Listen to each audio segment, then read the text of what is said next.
The palace of Ramesses the Great was not a building. It was a city within a city, housing more than 10,000 people, running on a supply network that stretched from the gold mines of Nubia to the cedar forests of Lebanon, and operating with a precision that most modern institutions cannot match. You have almost certainly imagined it wrong, and the truth is more astonishing than anything the imagination supplies on its own. 3,000 years ago, on the eastern edge of the Nile Delta, stood the greatest royal complex Egypt ever built. Its Egyptian name was Per-Ramesses, the House of Ramesses. Greek writers would later call it Avaris. The Bible calls it Ramesses.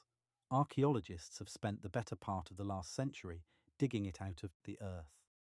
What they found rewrote everything scholars thought they knew about how Egypt's kings actually lived, worked, and governed. The palace was not a throne room and a bedchamber.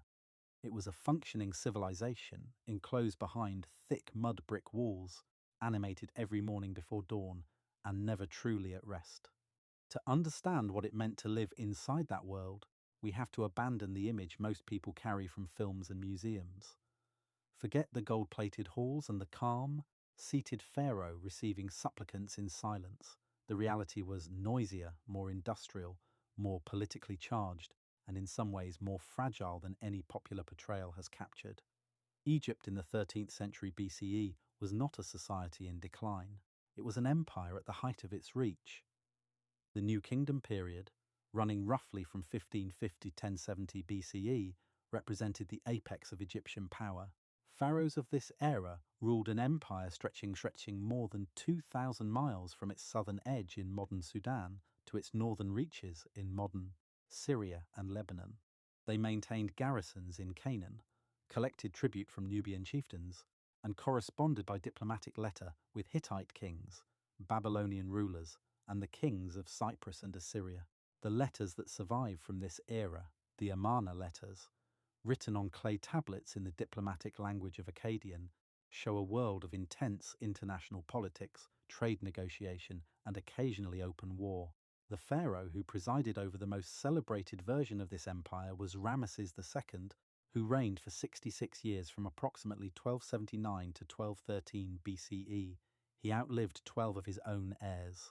He fought the Hittites to a standstill at the Battle of Kadesh, signed the world's first surviving international peace treaty, fathered at least 90 children, and built more monuments than any other pharaoh in Egyptian history.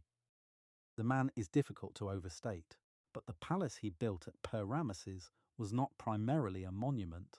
It was a working administrative headquarters for an empire. Per-Ramesses stretched across an area of roughly 12 square kilometers at its height.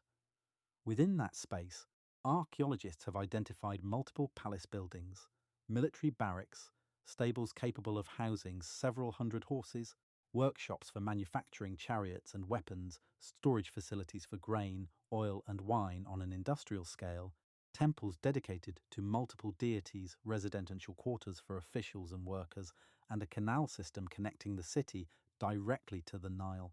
This was not architecture, this was logistics. Now watch what happens when you step through the outer gate. The first thing you notice is not grandeur. The first thing you notice is the smell. Baking bread, animal dung from the horse lines, the resinous tang of cedar timber in the workshop yards, the alkaline bite of natron being processed in the laundering facilities, wood smoke from 100 cooking fires. The palace at dawn was a place of industrial activity. Thousands of people were already at work before the sun cleared the horizon. The outer compound housed the palace's working population. Scribes with reed pens and rolls of papyrus were already at their stations in the administrative halls, copying letters, recording grain deliveries, updating the rosters of the royal workforce. In the bakeries, which excavations at multiple New Kingdom palace sites have confirmed were substantial industrial installations, bakers had been working through the night. Bread production for a facility the size of Per-Ramesses required grinding grain by the ton. The grinding stones found at such sites are massive, and the physical labour of operating them for hours on end was exhausting, unglamorous work assigned to the lowest status workers in the palace hierarchy. But here is the detail almost nobody mentions. The bread itself was not the simple, uniform loaf most people imagine. Egyptian palace bakeries produced at least 35 varieties of bread and cake documented in New Kingdom records. Different shapes, different ingredients, different purposes. Some were standard worker rations. Others were ritual breads presented at temple altars. Still others were luxury items for the royal table, made with fine emmer wheat, sweetened with honey or dates, enriched with fat. The difference between bread produced for a quarry worker and bread produced for the royal table was as significant as the difference between a field ration and a formal state dinner. Food was not just sustenance inside the palace world. It was a language of status, obligation, and religious meaning, and understanding how it functioned reveals the entire social grammar of Egyptian civilization. Beer was the other pillar. Egyptian beer bore almost no resemblance to modern beer. It was thick, nutritious, and mildly alcoholic, more like a fermented grain porridge than a clear beverage. It served as both hydration and caloric supplement, particularly for workers engaged in physical labor. Palace records from multiple sites document daily beer rations distributed to workers by administrative staff. A construction worker on a royal project received approximately 4 to 5 loaves of bread and 2 jugs of beer per day as a baseline ration. This was not a luxury allocation, this was the minimum required to sustain the labor output the palace needed. The palace breweries were separate facilities from the bakeries, though their products were linked at the raw material level. Both bread and beer began with grain, and the administrative management of the grain supply was one of the most critical functions of the palace, bureaucracy. The Wilbur Papyrus, a remarkable administrative document from the reign of Ramesses V, roughly a generation after Ramesses II, records land surveys and grain assessments from a huge swath of Middle Egypt. It shows, in exhaustive detail, how the palace's agricultural estates were managed, measured, and taxed. The scale is staggering. The document records hundreds of land parcels, their assigned cultivators, their assessed grain yields, and the portions due to the state. Grain was not merely food, it was currency, tribute, salary, offering, and political leverage all at once. Understanding this makes the story of Joseph in Egypt dramatically more legible. The biblical account describes Joseph rising from slavery to become the man who administered Egypt's grain reserves during a period of famine, storing surplus in the fat years and distributing it in the lean years. For modern readers, this can sound like a narrative invention, but the institutional infrastructure Joseph is described as operating was entirely real. Palace-connected grain administration was one of the most powerful functions in Egyptian governance. The man who controlled the grain controlled, in a very direct sense, the population's survival. Move deeper into the compound now, past the administrative halls and the supply warehouses, and you begin to approach the residential core of the palace complex. The architecture here surprises most people on first encounter. Egyptian palace walls, even in the grandest royal residences, were built primarily of mud brick, not stone. Stone was reserved for temples, because stone was eternal and the gods required eternity. The king's own body was mortal, even if his divine office was not, and so his earthly residence was built of the same material that ordinary Egyptian houses used, only on a vastly larger scale and with dramatically more sophisticated interior treatment. What the walls lacked in stone, the interior surfaces made up for in paint. Palace floor paintings excavated at Tel El Amarna, the short-lived capital city of the pharaoh Akhenaten, built roughly a generation before the Ramesses era, show what royal interior decoration looked like at its finest. Floors painted in vivid naturalistic detail, pools filled with fish, papyrus thickets alive with birds and butterflies, bound foreign captives arranged in decorative borders, all executed with a technical mastery that still stuns art historians. The Malkata Palace of Amenhotep III, Ramesses II's great-grandfather, contained similarly elaborate painted surfaces. Ceilings were painted with geometric patterns and divine imagery. Column shafts were covered in relief carvings highlighted with pigment. The visual environment of the inner palace was one of controlled, immersive beauty. That's the part that flips the whole scene. You were standing in a structure built from mud and straw, but the interior was an image of the Egyptian cosmos, painted in lapis blue, malachite green, golden ochre, and brilliant white. The palace was not impressive from outside in the way a stone cathedral is impressive. The power of the palace revealed itself only once you were inside, and only if you were permitted to go far enough inside to reach the painted halls. Most people who worked within the palace compound never saw those halls. The palace was organized as a series of concentric zones of access, each more restricted than the last. Workers, servants, and craftsmen occupied the outer zones. Middle-ranking officials had access to administrative areas, but not residential spaces. Senior officials were admitted to formal audience chambers. The innermost rooms of the royal apartment were accessible to almost no one outside the pharaoh's immediate body servants and a small circle of personal attendants. This architecture of restricted access was not merely a security measure. It was a theological statement. The pharaoh was not a man who happened to hold power. He was, in Egyptian religious understanding, the earthly manifestation of the god Horus, the living incarnation of divine kingship, the intermediary between the human world and the world of the gods. Every element of palace life was organized around this theological reality. The daily rituals performed upon the pharaoh's person were not personal grooming routines. They were acts of cosmic maintenance. The morning began before sunrise with a ritual called the opening of the mouth.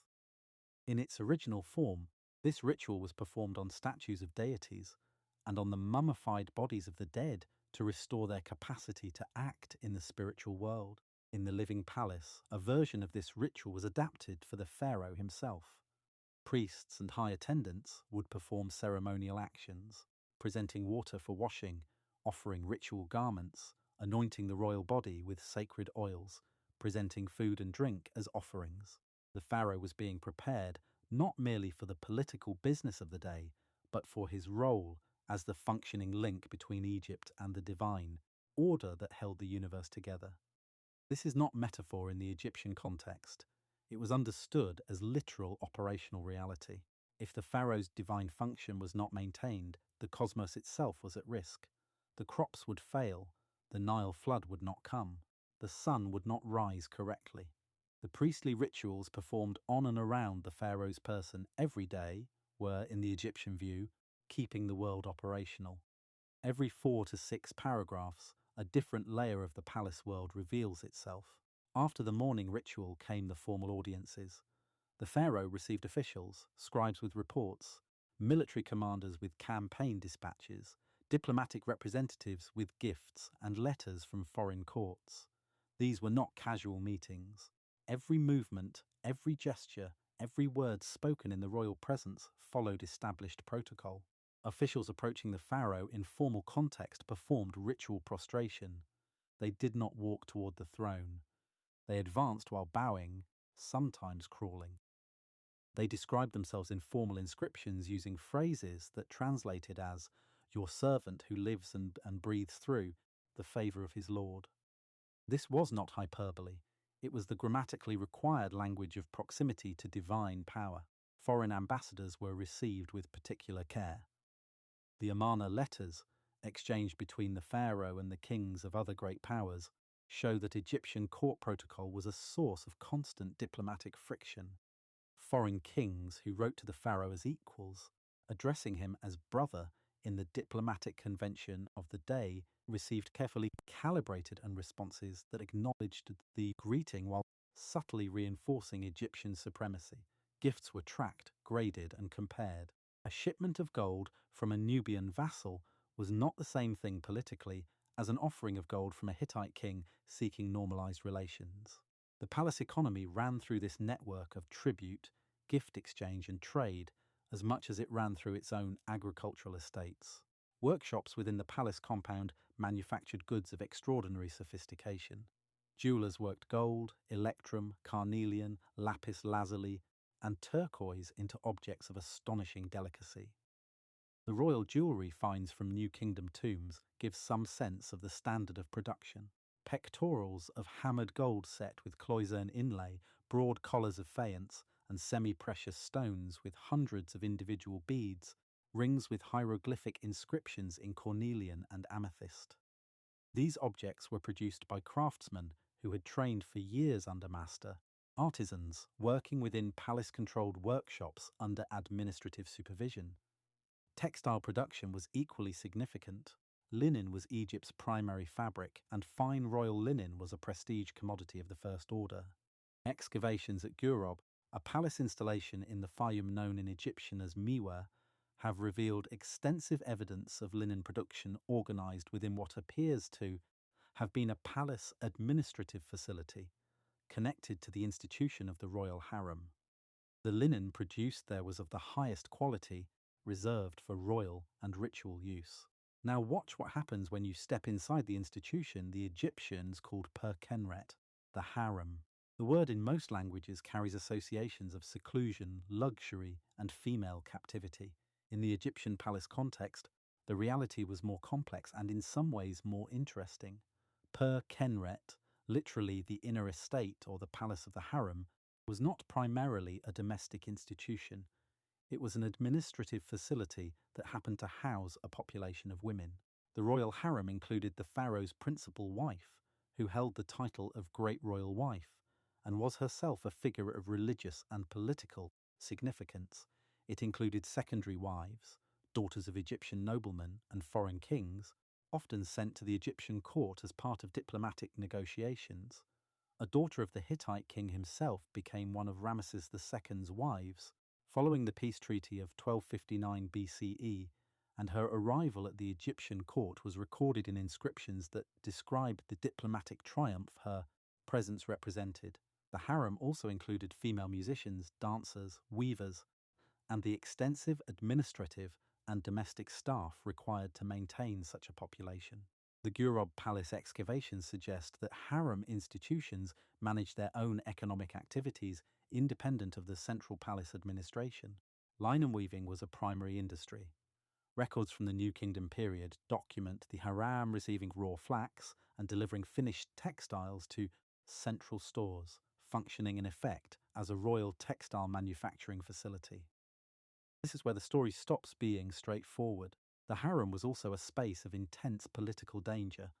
Women in the harem, particularly those who had borne royal sons, had dynastic interests of enormous consequence. The succession to the throne of Egypt was not always a simple matter of primogeniture. It depended on complex negotiations of status, legitimacy, and favour. A royal wife whose son was not the designated heir had every reason to seek advantage, and the history of the New Kingdom includes documented cases of harem conspiracies aimed at altering the succession. The most detailed surviving record of such a conspiracy is the judicial papyrus of Turin, which documents the trial of a group of palace insiders during the reign of Ramesses III, who reigned roughly half a century after Ramesses II. The defendants included a royal butler, a palace overseer, military officers, and women of the harem. The conspiracy had aimed at the assassination of the king, apparently through a combination of physical means and magical attacks using wax figurines. The papyrus records the trial proceedings and verdicts with remarkable clarity. Some defendants were executed, others allowed to take their own lives, others had their noses and ears cut off and were dismissed from royal service. The palace was not a place of serene order. It was a place of high-stakes political competition conducted within a framework of divine ceremonial. Most reconstructions leave out what the waiting actually felt like. For the majority of palace workers and officials, life inside the compound was defined not by proximity to royal power, but by distance from it. A scribe processing grain shipment records in the administrative hall might work within 200 meters of the pharaoh's private apartments and never in his career see the pharaoh's face. The palace was organized on a principle of functional visibility. You saw what your role required you to see and nothing more. Senior scribes, junior scribes, and physical laborers inhabited the same compound but operated in entirely parallel social universes that rarely intersected. The scribal class deserves particular attention because it was the administrative backbone of the entire system. Scribes in New Kingdom Egypt were trained from childhood in schools, attached to temples and palace facilities. The curriculum was demanding. Years of copying model texts, learning the complex hieratic script used for everyday writing, mastering mathematical operations required for measuring land and calculating grain assessments, studying formal Egyptian literary language for official correspondence. The commit, a model text used in scribal education, gives a sense of the formal language students were required to internalize. Other model texts collected in the Anastasi Papyri include vivid descriptions of the difficulties of military and manual labor, implicitly making the point that the life of the scribe, however demanding, was preferable to any alternative. A successful scribe could advance to positions of considerable power.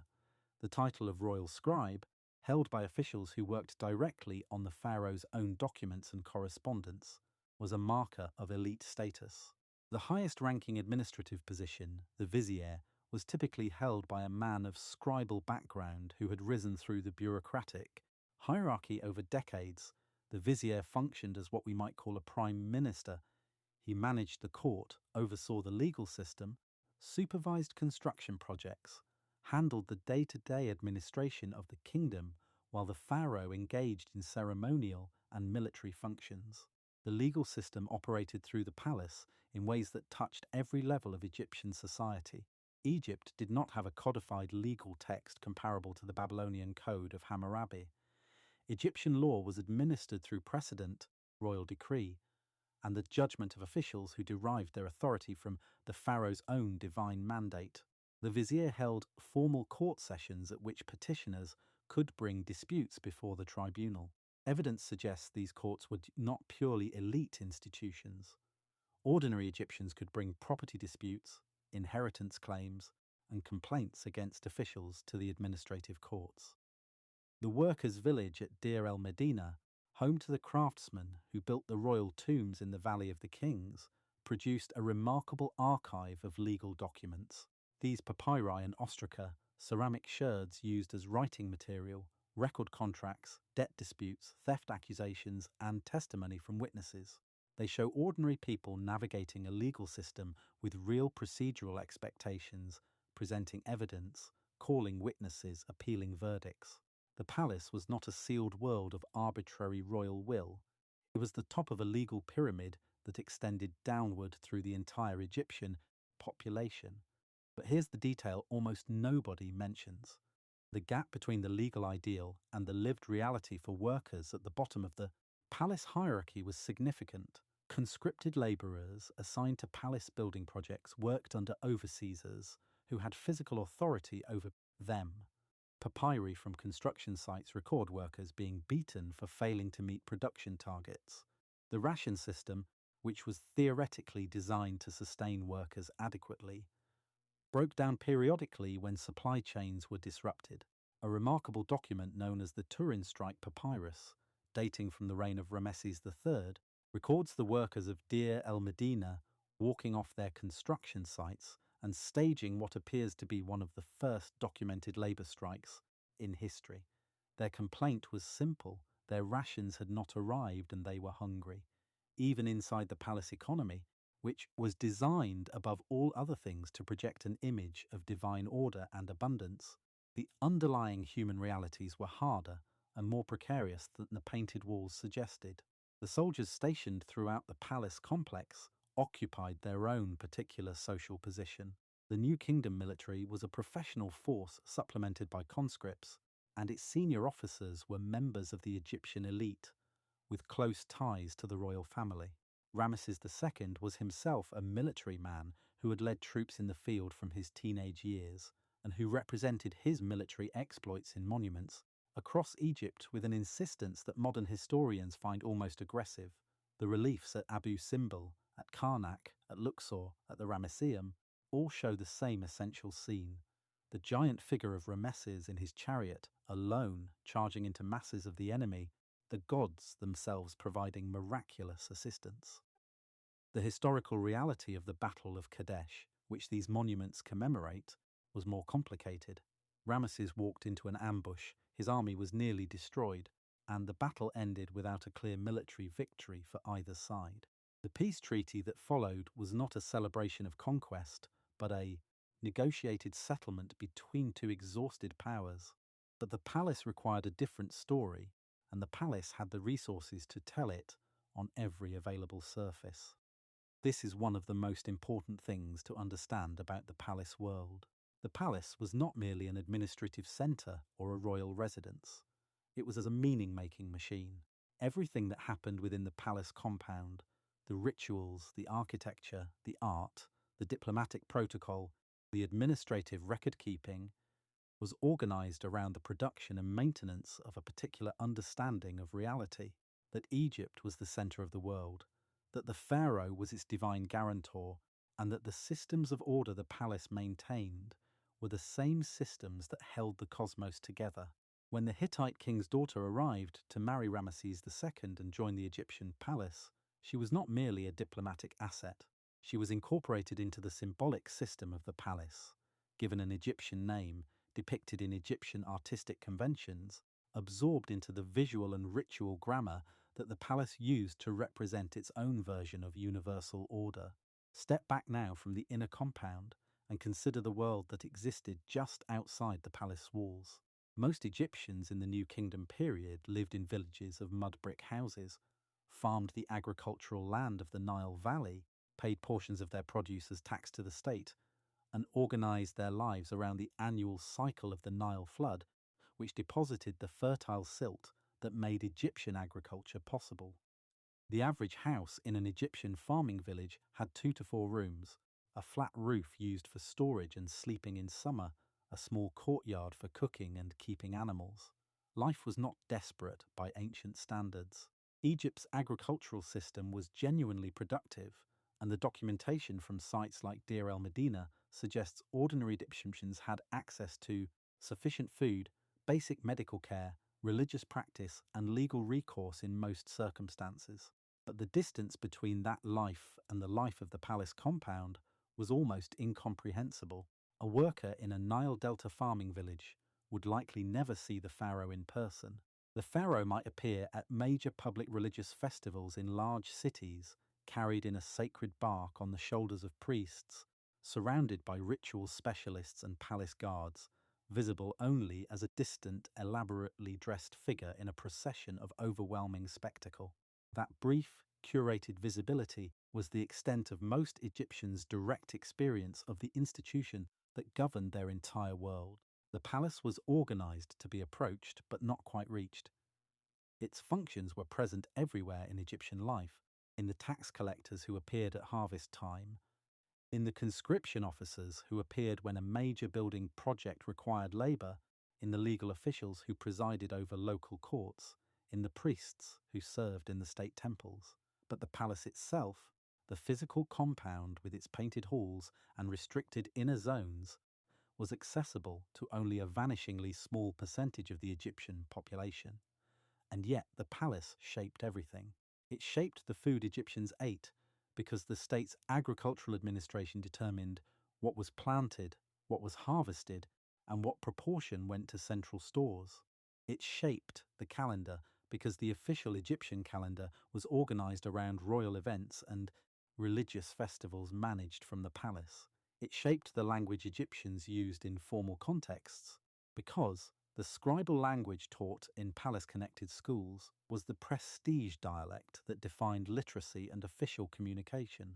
It shaped what Egyptians believed about themselves and their world, because the palace's theological narrative, that Egypt was the center of creation, that the pharaoh maintained cosmic order through his divine function, was not merely political propaganda, but the genuine framework through which most Egyptians understood their place in the universe. That's the part that changes how you read everything else. When you encounter the biblical narrative of the Exodus, with its Egyptian palace as the backdrop for one of the most dramatic confrontations in the Hebrew scriptures, you are looking at this world. The Pharaoh who refuses to release the Israelites is not a cartoon villain. He is a man operating within a system that he understands as cosmically necessary, a system in which his authority is not merely political but divine, in which the labour of a subjugated population is not cruelty but the normal functioning of an economy of which he is the religious guarantor. His resistance is not simply stubbornness, it is a defence of a worldview. Moses, raised in that household, educated in that system, would have understood all of this from the inside. The skills he would have acquired growing up in an Egyptian palace context, reading and writing, understanding administrative systems, navigating the politics of restricted access, knowing how decisions were made and who made them, were precisely the skills that would later make him capable of leading a people through a wilderness with the organizational discipline of a campaign. The palace he grew up in was a machine for producing a particular kind of human being, someone who understood power in its most elaborate form, who had seen how the largest administrative system in the ancient world actually functioned at close range, and who knew from the inside exactly how fragile that system's claim to divine invincibility actually was. Consider what it means that Moses knew which doors were locked and which were open, that he knew who the scribes were and how the grain records worked, that he had seen the morning rituals and the afternoon audiences and the documents processed in the administrative halls and the way fear moved through the palace whenever a powerful official fell from favor. The biblical account does not give us those details. It moves quickly past the palace childhood to the moment of rupture, the killing of the overseer, the flight into the desert. But the palace world that shaped Moses was this world, vast, intricate, beautiful in its painted interiors, brutal in its labor demands, organized around a theology of divine kingship that its own insiders sometimes subverted from within. The palace of Ramesses was not a stable monument. It was a system under continuous strain, constantly maintained by the labor of thousands, constantly threatened by the political forces its own hierarchy generated, constantly reaffirming its own legitimacy through ceremony and art and record keeping and the management of access to its innermost spaces. It lasted, in various forms, for centuries. Then it did not. Ramesses was eventually abandoned as a royal capital after the 21st dynasty, when the political center of Egypt shifted. The mud brick palaces were dismantled, their stones carried off for other building projects, their painted floors buried under millennia of silt. When archaeologists first began excavating the Eastern Delta in the 20th century, they found the outlines of a place that had once been the largest royal complex in the world, reduced to foundation traces, pottery sherds, and the occasional cache of administrative documents that had somehow survived. The painted floors were gone, the workshops were gone, the bread ovens were cold, the grain stores were empty. The scribes with their papyrus rolls had finished their last entries and walked out of the administrative halls forever. What remained was the record they left, which is extraordinary enough. A civilization that produced documents as meticulously as Egypt did, that wrote on papyrus and stone and pottery and the walls of tombs, left behind more information about its own internal workings than almost any ancient culture. And that information, read carefully, lets us walk back through the worker's gate and into a world that was, 3,000 years ago, as complicated, as contested, as humanly recognizable, and as contingent as our own. The question worth sitting with is not whether the Pharaoh was as divine as he claimed. The question is what it means that 10,000 ordinary people showed up every day to maintain the system that said he was.